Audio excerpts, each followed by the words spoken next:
ചെറുകഥ വായിച്ചിട്ടുണ്ട്. പുഴ കടലിനോട് ചോദിക്കുന്നൊരു ചോദ്യമുണ്ട്. ഇത്രയും ശുദ്ധമായ ജലം ഞാൻ നിന്നിലേക്ക് ഒഴുക്കിയിട്ടു, എന്തുകൊണ്ടാണ് നിന്നിൽ ഈ ഉപ്പുവെള്ളം മാത്രമായിരിക്കുന്നത്? എന്തുകൊണ്ടാണ് നിന്നിൽ ഉപ്പുവെള്ളം നിറഞ്ഞിരിക്കുന്നത്? നീ ഉപ്പുവെള്ളം മാത്രമാണല്ലോ കൊടുത്തുകൊണ്ടിരിക്കുന്നത്. ഈ പുഴയോട് വേദനയോടുകൂടി കടൽ പറയുന്നൊരു കാര്യമുണ്ട്. നീ ഇങ്ങനെ ഒഴുകിക്കൊണ്ടിരിക്കുകയാണ്. ഞാനിങ്ങനെ കെട്ടിക്കിടക്കുന്നത് കൊണ്ട് എനിക്ക് മറ്റുള്ളവർക്ക് നല്ലത് കൊടുക്കാൻ പറ്റുന്നില്ല. പുതുവർഷത്തിൽ ഈ കടല് നൽകുന്ന വലിയൊരു സന്ദേശം തന്നെയാണ്, കെട്ടിക്കിടക്കുന്നതൊക്കെ അശുദ്ധമായിട്ട് മാറും. അതുകൊണ്ട് എൻ്റെ ജീവിതത്തിൽ സ്നേഹം കെട്ടിക്കിടക്കുകയാണെങ്കിൽ, ഒഴുകാതെ ഇങ്ങനെ കെട്ടിക്കിടക്കുകയാണ്, ഭർത്താവിലേക്കും മക്കളിലേക്കും കുടുംബത്തിലേക്കും ഒഴുകാതെ. അതുപോലെ സമ്പാദ്യങ്ങൾ നിരവധിയുണ്ട്, നന്മകൾ ചെയ്യാതെ കെട്ടിക്കിടക്കുകയാണെങ്കിൽ, അതുകൊണ്ട് നമ്മുടെയൊക്കെ ജീവിതം കുറച്ച് സമയം ഒഴുകും.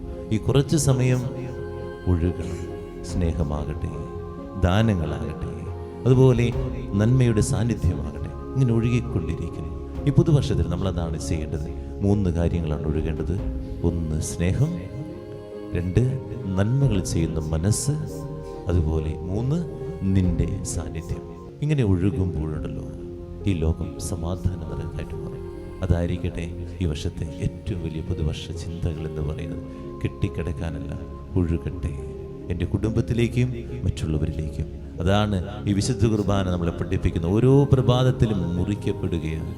ഇവിടെ വെക്കാനല്ല, ഈ ദിവികാനത്തിൽ ഇരിക്കാനല്ല, നിങ്ങളുടെ ഹൃദയങ്ങളിലേക്ക്, എല്ലാവരുടെ ഹൃദയങ്ങളിലേക്ക് ഒഴുകിയെത്താൻ, എല്ലാവരുടെയും സ്നേഹമായിട്ടെത്താൻ കർത്താവ് ആഗ്രഹിക്കുക. നമ്മളാണ് വേണ്ട എന്ന് പറഞ്ഞിറങ്ങിപ്പോകുന്നത്. ആ സ്നേഹത്തിലേക്ക് ആഴപ്പെടാൻ നമുക്ക് സാധിക്കട്ടെ. ഇതുപോലെ ഞാനും ഇന്ന ദിവസം ഒഴുകണം, ഇങ്ങനെ ഒഴുകണം. എനിക്ക് പറ്റുന്നവരിലേക്കൊക്കെ നന്മയായിട്ട് ഒഴുകി ഞാൻ കർത്താവിൻ്റെ പുണ്യം പകർന്നു നൽകണം. പ്രാർത്ഥിക്കാം.